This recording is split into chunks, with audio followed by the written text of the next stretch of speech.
Hi everyone, a warm welcome to Epic Wildlife on another great Sunday.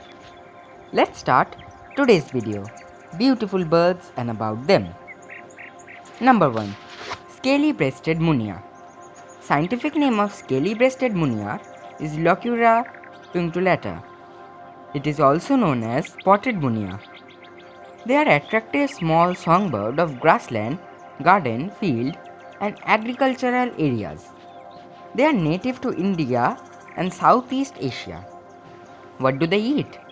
This Munia eats mainly grass seeds apart from berries and small insects.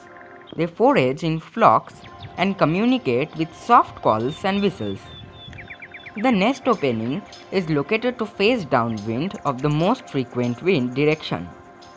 In northern India, they prefer isolated Acacia nilotica in non-urban areas but use Thuja orientalis and Polyathea longfolia in urban gardens.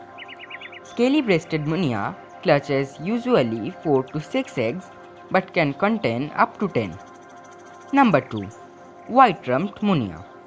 The white-rumped Munia or white-rumped manikin, sometimes called striated finch in agriculture, is a small passerine bird from the family of waxbill finches. They are not close relatives of the true finches or true sparrow. The white-rumped Munia is a gregarious bird which feeds mainly on seeds, moving through the undergrowth in groups and sometimes accompanying other birds such as puff-throated babblers. The nest is a large domed grass structure in a tree, bush or grass into which 3 to 8 white eggs are laid. It is native to tropical continental Asia. Thanks for watching. Do like, comment, share and surely subscribe to our channel Epic Wildlife. Thank you. Bye. Meeting you next week.